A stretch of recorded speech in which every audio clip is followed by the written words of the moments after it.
at the Bridge, a lay made about the year of the city 360, by Thomas Babington Macaulay. Lars Porsena of Clusium, by the 9 gods he swore, that the great house of Tarquin should suffer wrong no more. By the 9 gods he swore it, and named a trysting day, and bade his messengers ride forth, east and west and south and north, to summon his array. East and west and south and north the messengers ride fast, and tower and town and cottage have heard the trumpets blast. Shame on the false Etruscan, who lingers in his home, when Porsena of Clusium is on the march for Rome.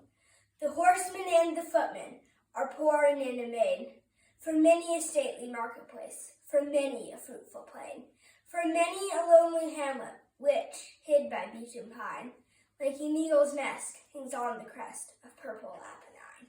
From lordly Volaterrae, where scowls the far-famed hold, piled by the hands of giants, for godlike kings of old. From sea-girt Poppulonia, whose sentinels descry Sardinia's snowy mountain tops fringing the southern sky. From the proud mart of Pise, queen of the western waves, where ride Masilia's triremes, heavy with fair-haired slaves. From where sweet Clanus wanders, through corn and vines and flowers, from where Cortona lifts to heaven her diadem of towers. Tall are the oaks whose acorns drop in dark Oz's drill. Fat are the stags that champ the boughs of the Ciminian hill. Beyond all streams, Clitumnus is to the herdsman dear. Best of all pools, the fowler loves the great Bolsinian beer. But now no stroke of woodsman is heard by Oz's shrill. No hunter tracks the stag's green path up the Ciminian hill. Unwashed along Clitumnus grazes the milk-white steer. Unharmed the waterfowl may dip in the Volsinian mere. The harvest of Horatium this year all men shall reap.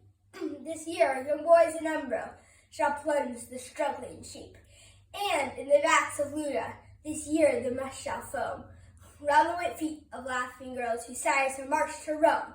There be 30 chosen prophets, the wisest in of the land, who always by Lars Porsena both morn and evening stand. Evening and morn the 30 have turned the verses o'er, traced from the right on linen white by mighty seers of yore. And with one voice the 30 have their glad answer given. Go forth, Lars Porsena, go forth, beloved of heaven. Go in returning glory to Clusium's royal dome, and hang round Inertia's altars the golden shields of Rome. And now hath every city sent up her tale of men.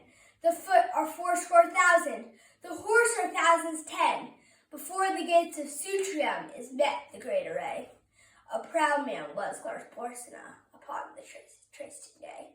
For all the Etruscan armies were ranged beneath his eye, and many a banished Roman, and many a stout ally. And with a mighty following to join the muster came the Tusculan Mamilius, prince of the Latian name. But by the yellow Tiber was tumult and affright.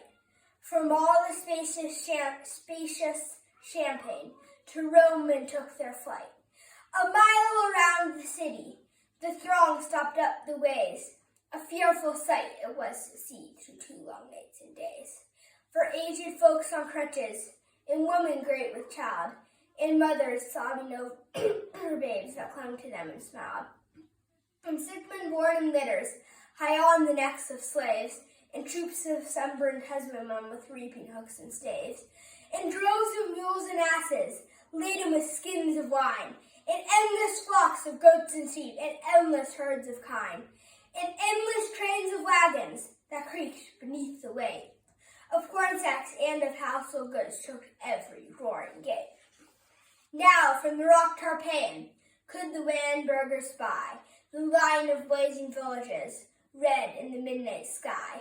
The fathers of the city, they sat all night and day. For every hour some horseman came with tidings of dismay. To eastward and to westward have spread the Tuscan bands, nor house, nor fence, nor dovecote in Crustumerium stands. For Benna down to Ostia has wasted all the plain. Esterath stormed Janiculum, the stout guards are slain. O wis, in all the senate there was no heart so bold, But sore it ached and fast it beat when that ill news was told. Forthwith uprose the consul, uprose the fathers all. In haste they girded up their gowns and hied them to the wall. They held a council standing before the river gate.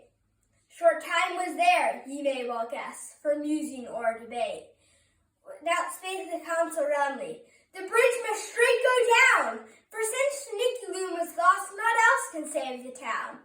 Just then a scout came flying, all wild with haste and fear. To arms, Sir Consul, Lord Porcina is here. On the low hills to westward, the consul fixed his eye, and saw the swarthy storm of dust rise fast along the sky. And nearer, fast and nearer, doth the red whirlwind come, and louder still, and still more loud, from underneath that rolling cloud, is heard the trumpet's war note proud, the trampling and the hum. And plainly and more plainly, now through the gloom appears, far to left and far to right, in broken gleams of dark blue light, the long array of helmets bright, the long array of spears. And plainly and more plainly, above that glimmering line, now might ye see the banners of 12 fair cities shine, but the banner of proud Clusium was highest of them all, the terror of the Umbrian, the terror of the Gaul. And plainly and more plainly, now might the burghers know, by port and vest, by horse and crest, each warlike Lucamo, their Selmius of Horatium on his fleet Rome was seen, and Astor of the fourfold shield, girt with the brand none else may wield, Tolumnius with the belt of gold, and dark Verbenna from the hold by reedy Trasimene. Fast by the royal standard, o'erlooking all the war, Lord Porcina of Clusium sat in his ivory car. By the right wheel rode Mamilius, prince of the Latian name, and by the left false Sextus, that wrought the deed of shame. But when the face of Sextus was seen among the foes, a yell that rent the firmament from all the town arose. On the housetops was no woman, but spat toward him and hissed. No child, but screamed out curses and shook its little fist. But the consul's brow was sad, and the consul's speech was low, and darkly looked he at the wall, and darkly at the foe. Their van will be upon us before the bridge goes down, and if they once may win the bridge, what hope to save the town? Then out spake brave Horatius, the captain of the gate, to every man upon this earth that cometh soon or late. And how can man die bitter than facing fearful odds, for the ashes of his fathers and the temples of his gods, and for the tender mother who dandled him to rest, and for the wife who nurses his baby at her breast, and for the holy maidens who feed the eternal flame, to save them from false Sextus that wrought the deed of shame? Hew down the bridge, Sir Consul, with all the speed ye may. I, with 2 more to help me, will hold the foe in play. And yon straight path 1,000 may well be stopped by 3. Now who will stand on either hand and keep the bridge with me? Then out spake spurious Horatius, a Ramnian proud was he. Lo!